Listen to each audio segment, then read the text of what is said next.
Double M's, it's your boy Keys. And it's your girl Mandy. Ew, ew. And we back with another video. Yeah. How y'all doing? What's good with you? We missed you guys too. Yes, we did. We're gonna get into this way, baby. Blessing session. Let's do it. Most loving and gracious Father, thank you for all your bountiful blessings. Thank you for our friends and loved ones coming in to join us. Add a blessing unto them, add a blessing unto this food. In Jesus' name, amen. Amen. Y'all, we sorry for the little sunlight. It's like,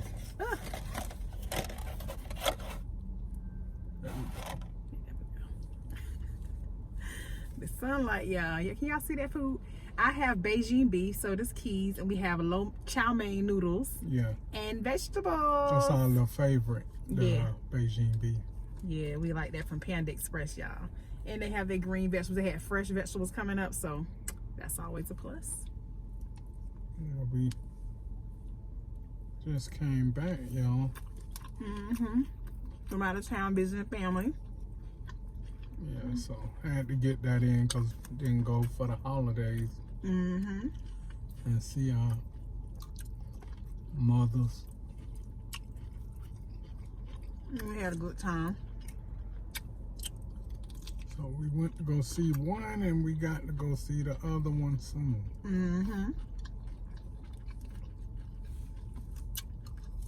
The broccoli's good. So after we got that out the way, we said, let's spend a little time with our little family.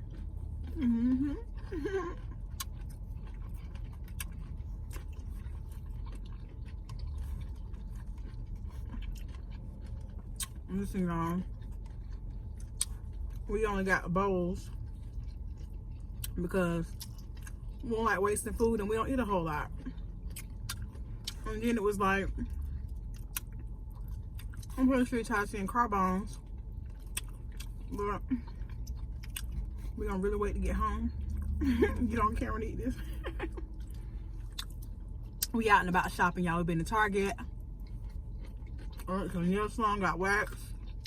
I'm gonna pay some bills. What we gonna get, baby? Lots of I know what it is. Oil change on the vehicle. We've been running around, so I'm like, we're gonna get something to eat. It's the beginning of the month. And it's late in the day, y'all. It's almost 5 o'clock here. Y'all know what time it is. And we gotta go to work in the morning. So, we have to improvise. Get y'all some. It's so fresh and good, y'all.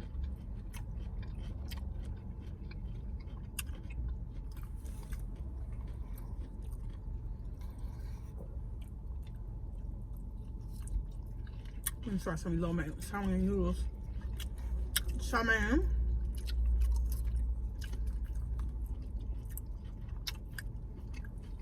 Here's y'all a bite. Sorry about that sunlight. Ooh, that sun. Look at that sun. Ooh, it's right in my face. That sun right there. Y'all get some noodles. And here you go.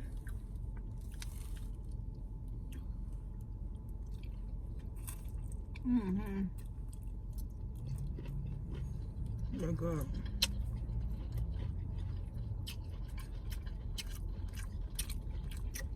So y'all ready for Christmas? How y'all gonna do it? Y'all gonna order? Or you gonna be tough and beat down the stores? I would much rather order online. The same deals they give you in the store, they're gonna give you online. If not better. Yeah, if not better. And then on top of that, you ain't gotta be fighting with nobody over the last item. And then how many of y'all like the Black Friday when you go in the stores, or you like the Cyber Monday? Yeah. I think that Cyber Monday online sale is really good. I especially enjoyed it when we used to do it in Orlando, because I would order whatever it is that I wanted that was on sale online, and then I was able to skip the line when I got to the store to pick up my item if I paid for it online and everything like that. So I love that. I like White Wednesday. What's that? Something you done made up. Shut up. Just shut up. Here you go with some mess. Always, y'all. Always. Make sure you're getting your vegetables in. You need your fiber, y'all. Make sure y'all doing that now. Cause I know we do these mukbangs we be eating on camera. We gotta get these vegetables in too. Nope. I'm definitely working on that for now and 2020. I'm going into 2020 with 2020 vision, okay? You gotta make sure once you're getting your vegetables in, you're drinking more water. It's just taking care of your overall health, y'all. It's important.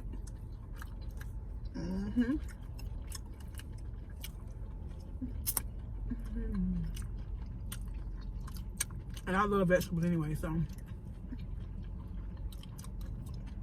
when they're made right, got a good season or flavor to them, I can get that just by itself. Vegetables.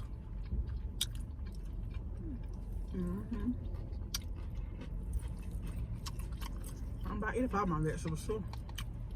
It's definitely good. Y'all, I'm sipping on a little wellness tea. Yeah. Starbucks have a comfort tea. It is so good, y'all. And you just add a little honey to sweeten it. Yep. Good. It's good and healthy for you.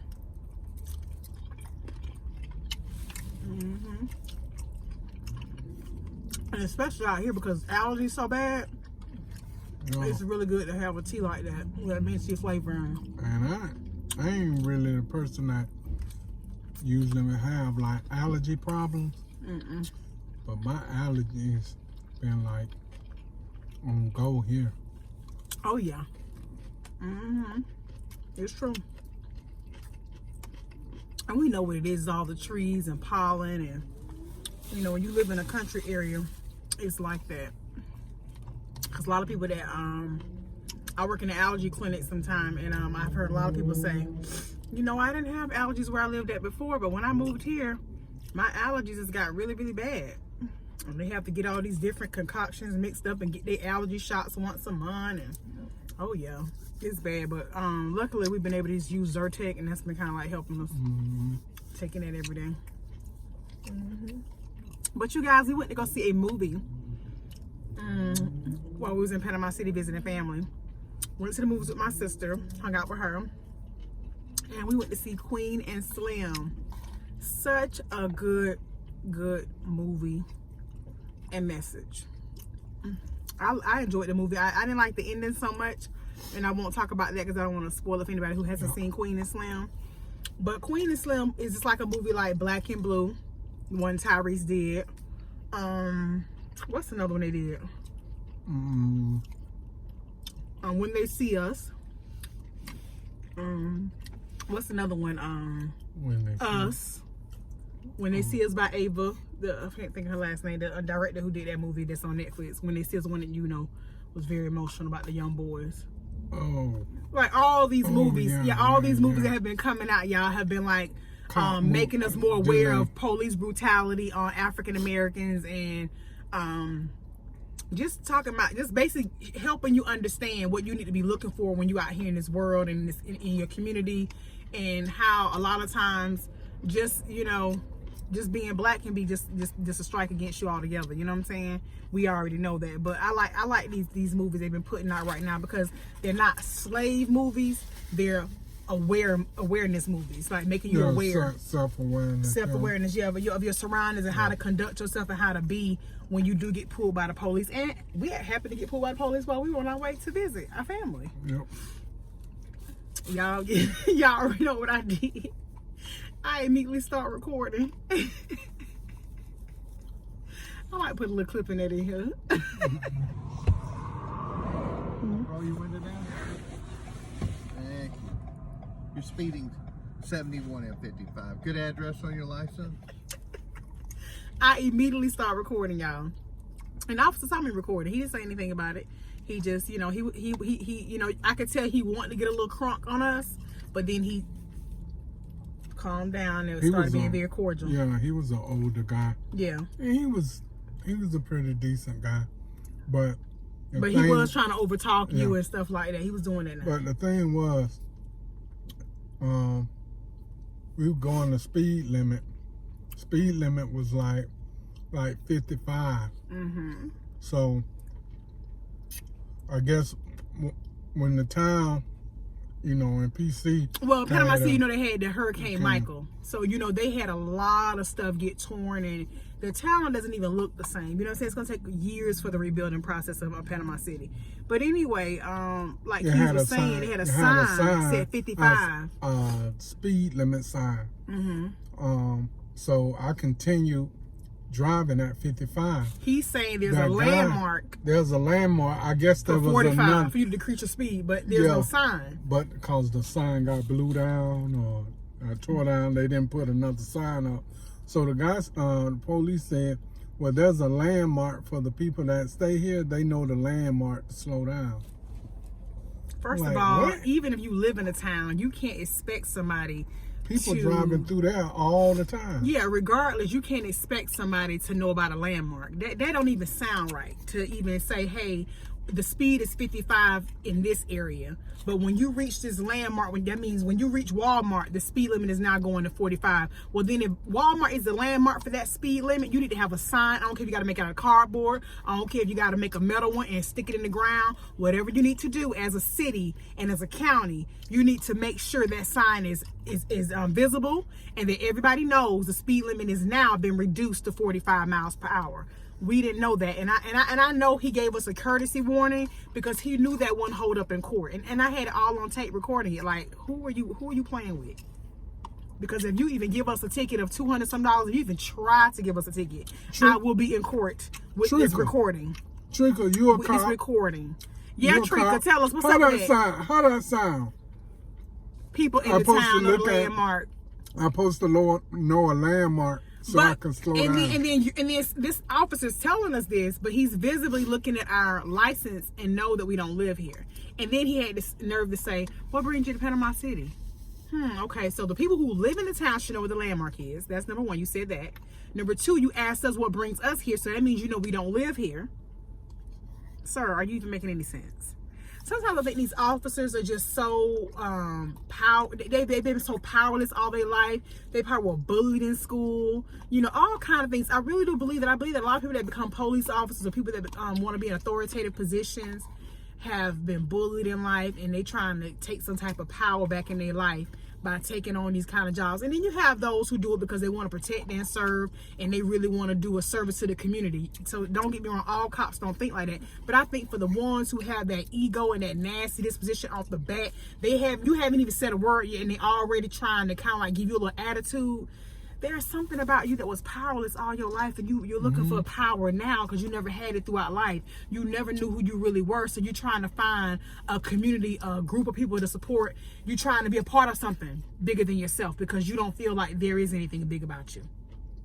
I think that's why some people join, police forces and academies and all these kind of things, because they are missing something in life. And that's why you shoot first and ask questions later, and you take on this type of approach, and you got so much hate built up in your heart for things that have happened to you, hate that's been taught to you. It's really sad. It's really sad. But the cop saw me recording because he saw me going in the glove box to look for the registration and everything. And I just kept the phone up like this, recording the whole time while I used my other hand to go in the glove box. And I think that's what really toned him down. Like, oh, she recording this. Yeah, I'm recording you. You're all on camera, honey. You're all on camera. Like, no. No, we're not done. We know to stay cordial, be respectful, stay calm, but we are recording this. And I'm just really happy they're making all these type of movies because, you know, I think there's a lot of young people out here who don't know, you know what I'm saying, that it's not really safe to be out here arguing with a cop, you know, trying to flex and get boastful, because they can kill you. And the thing about it is your life will be gone and they will be still working, or they'll be retired early. But whatever it is, they won't suffer any consequences from your they won't suffer any immediate consequences. I'll say that immediate consequences from from killing you. So it's I think these movies are really good for young people to be aware of their surroundings, be aware of their own demeanor and attitude and behavior towards law enforcement, people of authority, because I'm telling you right now, it won't end well for you. It won't end well for you if you don't know how to conduct yourself. That's to anybody really. Children to adults anyway, because you know, you don't want to go flex. I don't care how tall, how big, how you know, how they got good, a gun, you don't a lot of times. You know, you really need to you know, be respectful, because how you act in public is how they see everything. You're showing actions for your whole family. Even when your mother and father go out, that represents you as well. So you're a representation of your family.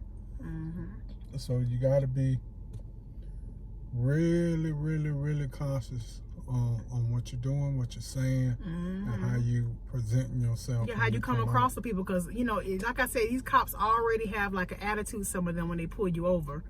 You know, they already have a nasty disposition about themselves, some of them.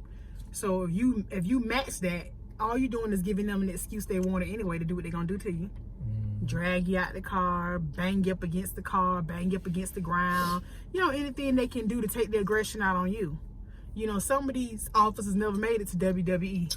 Or what that other stuff they be doing, the jiu-jitsu and Ultimate Fighter type stuff. MMAs. They never made it to that stuff, and they always want to do that stuff. So they get on the police force and they do it on you. They do it on you. They take that frustration and aggression out on you. Some of them are drug addicts, alcoholics. Some of them are going through things behind the scenes that you don't know about, and they'll take it out on you. So the best thing you could do for you and for your family is remain calm and respectful. It's just what it is. Yeah, the best you can. You know what I'm saying? Because it can get ugly real quick. Yeah, it's definitely that Queen and Slim is definitely a pretty good movie. Pretty good movie. Check it out if you ain't checked it out. It start off on probably about 2 minutes. It start off slow. Yeah. Then it picks up the pace. But I'll tell you this though. The one valuable lesson I learned from Queen and Slim is that I don't want to be anybody's graffiti wall painting on the side of a building. I don't want to be that until my time. You know what I mean? If you're going to make a painting of me on the side of a building, I don't want it to be because I was killed in some senseless violence. You know, a monument or something like that to celebrate the life of and legacy of someone, like how Martin Luther King is celebrated, how Malcolm X is celebrated. You know, so many different people in our history, like Harriet Tubman, and putting her on the money and things like that. Those are great ways to celebrate our history and our people who have come before us and have fought for our rights. However, you know, it saddens me when I think about how Nipsey Hussle is you know, he's a painting on the side of a building, and it's only because senseless violence. You know, this could have been avoided. You know what I mean? Yeah. This could have been avoided. And what he would have made the side of a building if he was still here. Right. Why y'all didn't paint a picture of him on the side of the building when he was still there? All the stuff he was doing in the community. You think about that. You got people right here, right now, doing stuff in your community. And you don't celebrate them. You ain't celebrating them at all right now. But if they passed away, and because they had been setting things up and did such work inside the community, now you'll start doing things. But but think about it, but it's the same with people now. People won't support anything you do. People won't patronize anything you do until they see the masses want to jump on board. Then everybody want to come back and say, "Oh, I knew you could do it. I knew you were always going to do this. I knew you were always going to do that." Yeah, you knew it, but you didn't believe it. See, it's a difference when you know something and when you believe something. See, when you have faith in people, that means everything. But when you say, "Oh, I always knew you could do it," that ain't gonna mean nothing to me later on.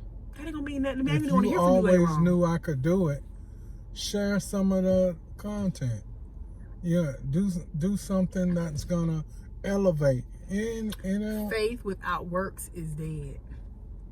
So, what I'm just saying, people love to jump on a bandwagon once they see. You know what I'm saying? Once they see and hear, oh, everybody supporting that. Oh, that's the went viral. Oh, everybody doing this. Oh, everybody jumping on the bandwagon with this. Now everybody else want to jump on the team and say, oh, they always knew you could. They always felt like you was real. You was that. People will do anything. You know what I'm saying? Just to make it seem like they really care and they support, and they really don't. Just like when Nipsey Hussle died, look how the world just, you know what I'm saying? And half of people had never even heard his music before. Half of them had never bought a shirt, had never been to a store, had never done anything. People just want to be a part of something. You see what I'm saying? People who have been missing something in their life as a child, coming up, there was just something about them. They were alone, or they didn't have that community, that support. They didn't feel like they belonged to any group of organizations or clubs. Mm-hmm. They'd be looking to belong to something. So when everybody gravitated to the Nipsey Hussle, the marathon continues. Now everybody on the marathon continues. Now everybody wants to be supportive. And I'm telling you, these are people who are never even listening to his music. Can't recite not one Nipsey Hussle lyric. I say this. They can't recite any of his stuff that he had previously from the stuff they putting out right now. Yeah, they can't recite none of it. They barely know new songs. Couldn't tell you when he first came out with an album. And that's not just Nipsey Hussle, to others as well. And you know what else too? And I'm not just talking about us local people either, y'all. Some celebrities, he was building up the community, he was building up the area. But some of y'all won't even helping him do that. And y'all from the area, and y'all knew what he was trying to do, but you only want to talk about it now that he did it gone. I mean, does it make you feel better? I mean, I don't know what people be thinking, but all we trying to say is that people will sell you out. People will fake support. People will show fake love when everybody else on the team and everybody else joining forces with you. And be looking for these. She throwing nuggets out there. Be looking for that in that movie, because it's going on. It's going all of that fake support. You know, showing love, all this and that. Saying they got your back. Watch Queen and Slim. It's a valuable lesson in that movie, y'all. Valuable lesson in that movie of how people will do and how people just aren't who they say they are. Yeah, and, they really aren't. And back to your kids. Talk to you. Don't talk at your kids. Talk to your kids. Because your kids know more than you think they know. Find out what's going on in their lives, what they're doing. You know, how they feeling. They was like, well, they don't really want to talk to me. Well, find somebody else they can confide in and talk with, so you can know. Because your kids get out here and get into stuff, and then they lose their life thinking they doing some good and really doing more harm than help. It's so true, y'all. Know what your kids into. Know what your kids into. Really good movie. Really good movie. It was a really good movie. I enjoyed it. I enjoyed the message behind the movie. And I know a lot of black people say, I don't want to see another slave movie. I don't want to see none of that mess. But you know what? Sometimes you need to see it. Because some of us get so caught up in having success and having money, and we forget how things were. How soon we can forget. I ain't living in that, like when they was getting on Kanye West about talking about slavery and how he wasn't gonna live his life like the last 400 years ago. He don't keep talking about that. I get what he's saying to a certain degree, but you don't never want to get so far removed from it to the point where when they do try you, they do treat you like 400 years ago. When they do play with your deals and they do steal from you and use your talent to make them even more richer, then all of a sudden you wanna, I'm woke. Try doing me like that. No, because you never should have got so far removed to where you forget. You don't ever want to forget. That's just like when you've been broke and you don't have a whole lot, and now you have obtained a level of success that you had never seen before in your life.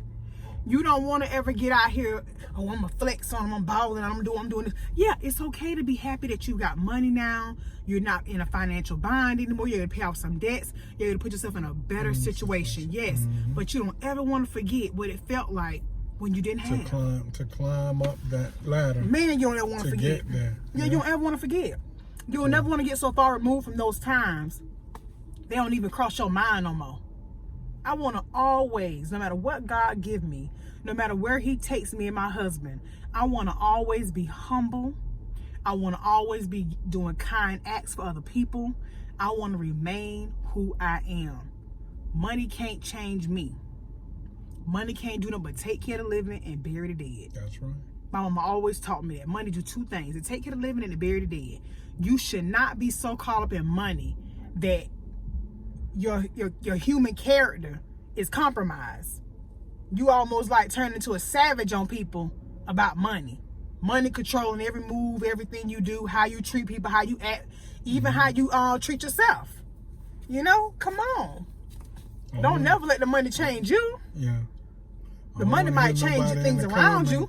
Oh, Amanda girl, yeah. I could just do without it. Give me your paycheck. Go on, give me your paycheck. We know it takes care of the living. Yep. So we know we need money to take care of ourselves. And money might change your appearance. It might change the way you dress. It might change the way your house look. It might change the kind of furniture that you live and that you use for comfort in your home. It's gonna change those things. Yes, money will change those things. We get that, but it should never change who you are on the inside. If I was doing kind acts when I ain't have nothing, if I was giving people money when I was broke myself, if I was helping people do things that I'm like, man, I should be charging for this, but I'm gonna do it because it's on the strength of being just a kind person and helping somebody else get ahead, my reward come from God. I ain't seeking a reward from you. If I do something kind for you and you don't do it back in return, or if I loan you money, you don't give it back, whatever it may be, I don't worry about that from you. God will take care of that. There's been plenty of times I've looked out for people on different situations and different things. And it's nothing to bring up. But I only reference it to say, even when I've given when I didn't have, God has always given me back more in return. So I've never allowed money to dictate, I ain't helping nobody, or I'm gonna help somebody. It's never been, I let my heart do that. I let my thinking do that. You know what I'm saying? I want to help people. That's just in me. So whether I had money, didn't have money, I know that I would always be a giver. I would always be a cheerful giver. I would always be somebody who want to look out for other people. I know that that's who me and my husband are. That's who we are. Even when we talk about the things we want to do and the level of success we want to obtain, we're always talking about it in a way of what we can do for other people once we get it. That's the mission. No other mission, no other goals, no other agenda. It's all to help other people. And if people can bring this video up years from now, it's gonna still be the same agenda, same mission, same vision, same goal, to help other people with what God give us. And that's it. Y'all, we love you. Yes, we do. Just came out to spend a little time with you, eat with you, share a little bit with you. We got this big old thing of paper towel back here, y'all. I know y'all wondering what that is. Big old thing of paper towel. Somebody pulling up on their little screen. Trying to see. What's that in their background? Bounty. Yeah. We went grocery shopping, y'all. She already told you we was out and about. Yeah, we been out shopping. We had to get an oil change. We got our tires rotated on our vehicles. I mean, we just been out getting things done today, y'all. We really are blessed, and we just grateful to God for those who love and support us and always have our back, y'all. Don't forget to like, subscribe, share. Share the video, share the video. Share the video, share the videos. Get down there in the comments, holla at your boy, holla at your girl. Ew. You already know what to do. Hit that bell, bing, so you can be notified of all the content, all the videos that we have in store for you. All our new subscribers that's been coming in, showing love, welcome to the Double M Kingdom. And we'll see you in our next video. We out. Bye. He's so funny.